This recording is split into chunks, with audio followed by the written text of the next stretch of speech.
All right. So my last talking point in regards to, I guess, this Teofimo Lopez card, because after this, I'm gonna go. I'm gonna talk some Xander Zayas because we're gonna go.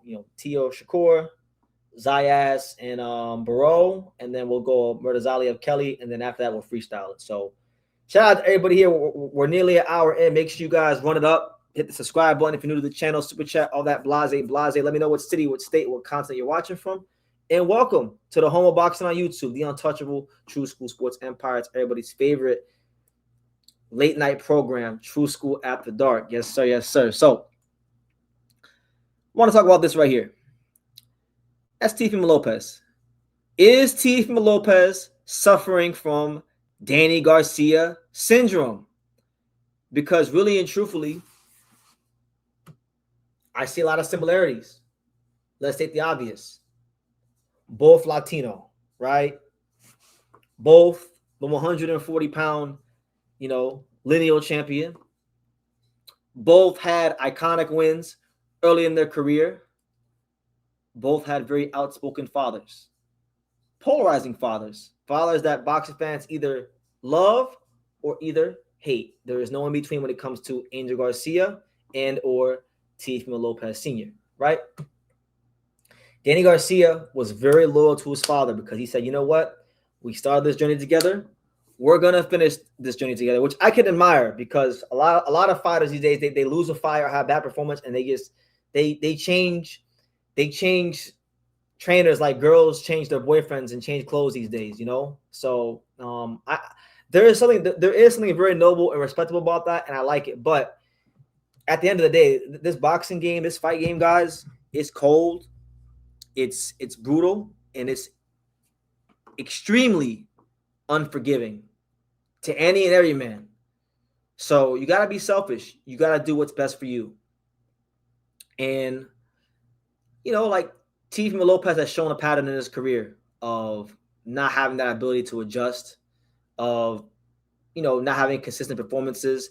He hasn't really shown the growth. You think back to the Lomachenko fight and the way he was talked about back in 2020 when he beat Lomachenko. We were all looking for Teofimo Lopez to continue building on that and grow.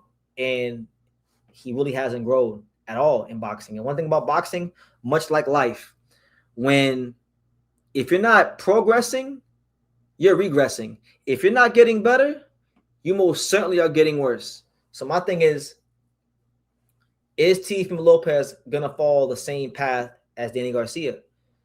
Because if he does, he's not going to go no further than he's gone, in my humble opinion. Respect to Teo Sr. I like Teo Sr. I know sometimes he don't like me. He's said not so nice things to me at the casinos and stuff. I remember the last time I saw Teo Sr. at the Hard Rock Casino. He said, what he said to me? He said, I was covering Blair Cobb's Adrian Broner in the summer of 2024. What did he say? He was like, yeah, that's why you're a nobody and you jealous of us because we're the only ones from Florida who made it, right? That's what he told me, right? So I just laughed. I just laughed about it because, you gotta laugh sometimes. But he's gotten his son to a point where he became world champion, where he got in the pound list. Like, no matter what anybody says about Teo Sr., right? I respect him. He achieved some great things. Not everybody can say they trained their son to be a world champion. I know a lot of boxing dads through the years. I met a lot of boxing dads through the years that didn't do shit with their sons. They didn't do a tenth of what Teo Sr. did. So he can hang his hat on that and be proud. But I'm just saying the obvious. Teofimo Lopez needs to make a tough decision. If he wants to box now, maybe Teofimo Lopez doesn't want to box anymore because he seemed very demoralized. He seemed very distraught. And he's had these episodes where he's been distraught many times in his career. We think back to when he fought Sandor Martin and, that famous scene in the ring. Do I still got it? He retired and came back. Like he faked, he retired and came back, right? He's been all over the place. The proof's in the pudding. He needs to make a change. I don't know what that change is. Like, I'm not gonna sit here and say like I'm not judge, jury, executioner. I don't know what the next move is, but you can't keep doing the same thing over and over again and expecting a different result. That's called insanity. That's why Danny Garcia once he reached a certain point, and then when he got to 47, sure, Danny Garcia had the counter punching and the heavy hands to compete with the guys at 47, but he never really grew as a fighter to win at a higher weight class. So he had a very good career that he can definitely look back and be proud of. He made millions and millions of dollars, and Danny Garcia is very smart about investing his money, right? So he can be proud of what he did, but probably could have been a little bit better. He probably could have reached another level if he would have brought some help in or got a new coach. So if Teofimo Lopez doesn't do the same, if he follows the same path as Danny Garcia, the same trajectory as Danny Garcia, it's probably going to be a very similar outcome, or possibly worse, because one thing about it is this. One thing Danny Garcia has that Teofimo Lopez does not have at all is that Danny Garcia has a granite chin. Danny Garcia didn't get stopped until he fought Arizona Lara, and by that time in his career, he was completely unmotivated. He didn't really want to even fight anymore like that. Like, he was mentally checked out of boxing, So it's hard to even fully count that against him. But Teofimo Lopez's durability is not on that level. It's not of that caliber. Just being honest. So I hope we definitely seek some help. But anyway, I'll leave that there. Shout out to JW, says good connection. I didn't think about it, but there's a lot of similarity between Danny Garcia and Teo. Yeah, man. Did Danny apologize for slavery? Oh man, that's funny. That's funny. We won't talk too much on that. Teofimo Lopez Sr. was compared to Angel on camera, and to nobody's surprise, he said, "I'm nothing like that guy." I think there's a lot of similarities.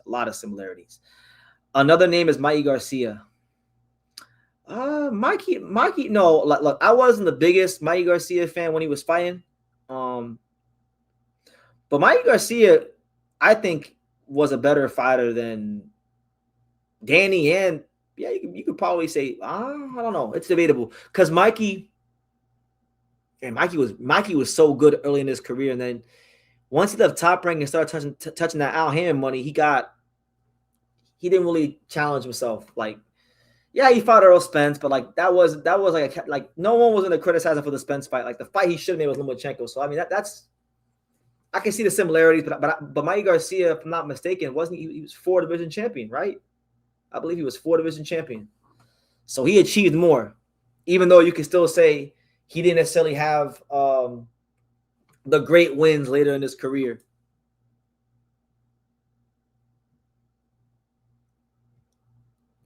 Shawn Porter's dad was a great example of steering his son away from distractions. Porter might have been a little limited with his skills, but the guy won a ton of fights with his dad's influence.